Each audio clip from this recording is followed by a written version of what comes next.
नमस्कार। सासाराम के सदर अस्पताल से सामने आई एक तस्वीर की चर्चा खूब सुनाई पड़ रही है।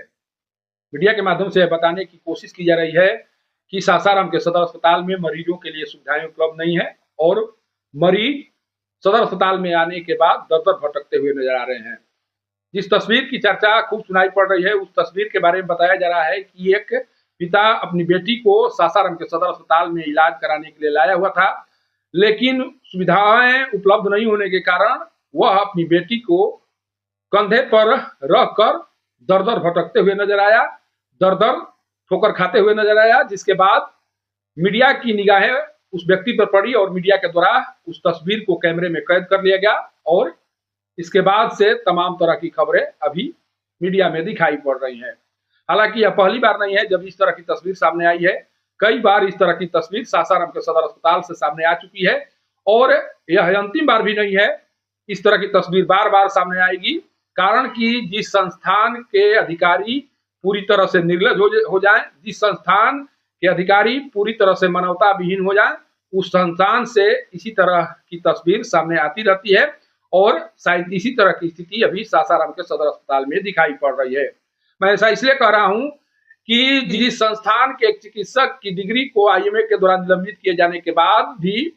उस संस्थान में उस चिकित्सक को कार्यकारी अधीक्षक बना दिया जा रहा हो, जिस संस्थान के प्रबंधक के द्वारा अपने पद को ठोकर मारने के बाद फिर से उस संस्थान का प्रबंधन उसी व्यक्ति को बना दिया जा रहा हो, जिस संस्थान के क्लर्क को 22 सालों तक एक ही स्थान पर रहकर कार्य करने की इजाजत दी गई हो, उस संस्थान से इस तरह की तस्वीर नहीं आएगी तो किस तरह की तस्वीर आएगी। सासाराम के सदर अस्पताल के बारे में जो बातें सुनाई पड़ती है, वो बातें यही बताने की उन बातों के माध्यम से यही बताने की कोशिश की जाती है कि सासाराम के सदर अस्पताल अब इस स्थिति में पहुंच चुका है कि तमाम वैसे लोगों की पोस्टिंग वहां पर की गई है जिन लोगों पर कई तरह के आरोप लग चुके हैं, जिन लोगों के बारे में कई तरह की चर्चाएं सुनाई पड़ती हैं और वैसे लोगों के माध्यम से किसी भी सेवा को उपलब्ध कराने की कोशिश की जाएगी। उस सेवा के दौरान इस तरह की त्रुटि दिखाई पड़ेगी, इस तरह की तस्वीर सामने निकलकर जरूर आती रहेगी। अगर इस तरह के लोग इस संस्थान में नहीं होते तो शायद इस तरह की स्थिति दिखाई नहीं पड़ती, इस तरह की तस्वीर सामने नहीं आती, लेकिन इस तरह की तस्वीर बार-बार सामने आएगी,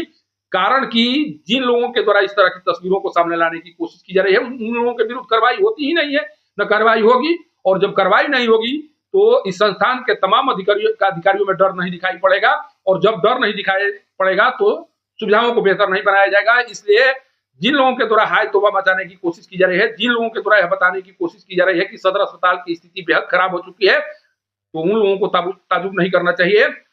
इन तस्वीरों को देखने वालों को भी ताजुब नहीं करना चाहिए, कारण कि ऊपर से नीचे तक इस तरह की तस्वीरों को सामने लाने की पूरी तरह से छूट दे दी गई है और इसी छूट का नतीजा है कि बार-बार इस संस्थान से इस तरह की तस्वीर सामने आती रहती है। सोचिए कि इस संस्थान के इर्द-गिर्द जितने भी ऑफिस हैं, उन ऑफिसों में वैसे क्लर्क की पोस्टिंग की गई है जिस क्लर्क के बारे में अगर कोई भी व्यक्ति, कोई भी अधिकारी जानने की कोशिश करेगा तब उसके होश उड़ जाएंगे। लेकिन इन तमाम स्थितियों को जानने के बाद मंत्री से लेकर बड़े अधिकारी खामोश पड़े हुए हैं, तो केवल इसलिए पड़े हुए हैं कि इन क्लर्कों के माध्यम से, इन अधिकारियों के माध्यम से उन तमाम अधिकारियों के जेब गर्म होते हैं जिन अधिकारियों के द्वारा इस तरह के लोगों को खुली तौर पर किसी भी कार्य को करने की छूट दे दी गई है। अगर छूट नहीं दी गई होती तो आप सदर अस्पताल के इर्द गिर्द जितने भी कार्यालय हैं, उन कार्यालयों में पदस्थापित क्लर्कों के बारे में जानकारी लीजिए और पता करने की कोशिश कीजिए कि ये तमाम क्लर्क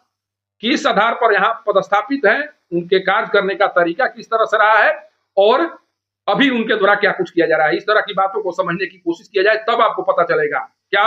डीएम मुद्दा सी नहीं जा रही है कि उनके सदर अस्पताल में क्या हो रहा है, उनके सीएस किस तरह से काम कर रहे हैं, उनके कार्यकारी अधीक्षक किस तरह से काम कर रहे हैं। क्या डीएम मुद्दा सी नहीं जानते हैं कि सदर अस्पताल के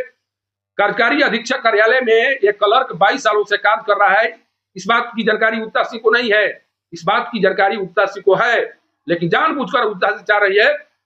कि उनके द्वारा इस क्लर्क के विरुद्ध कार्रवाई न किया जाए। उत्ता सिंह को पता नहीं है कि उनके संस्थान में काम करने वाले कार्यकारी अधीक्षक की डिग्री को 1 साल तक केवल इसलिए निलंबित करके रखा गया था कि उस चिकित्सक के द्वारा पोस्टमार्टम रिपोर्ट में छेड़छाड़ करने की कोशिश की गई थी। इस तरह की बातें सभी को पता है और सभी को सभी तरह की जानकारियां होने के बाद भी इन लोगों के विरुद्ध कार्रवाई नहीं हो रही है और कभी भी कार्रवाई नहीं होगी। आज सोशल मीडिया पर एक तस्वीर दिखाई पड़ रही है, जिस तस्वीर में खगड़िया डीएम नवीन कुमार स्वास्थ्य विभाग में पहुंचकर चिकित्सकों को फटकार लगाते हुए नजर आ रहे हैं, वहां के अधिकारियों को फटकार लगाते नजर आ रहे हैं। और इस तरह की तस्वीर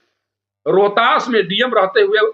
खूब दिखाई पड़ी थी। जब नवीन कुमार रोहतास में डीएम थे तब इस तरह की तस्वीर खूब दिखाई पड़ती थी। उनके द्वारा सदर अस्पताल में पहुंचकर तमाम कार्यालयों में पहुंचकर यह जानने की कोशिश की जाती थी कि सदर अस्पताल या स्वास्थ्य विभाग में क्या कुछ चल रहा है। और उनके रहते हुए जिस तरह से स्वास्थ्य विभाग में हड़कंप दिखाई पड़ता था, जिस तरह से तमाम स्वास्थ्य विभाग के अधिकारी थर-थर कांपते हुए नजर आ रहे थे, उनके जाने के बाद ये सारे अधिकारी मौज मस्ती करते हुए दिखाई पड़ रहे हैं। कारण कि नीचे से ऊपर तक जो स्थिति बनी हुई है, उस स्थिति को सुधारने वाला अभी कोई दिखाई नहीं पड़ रहा है।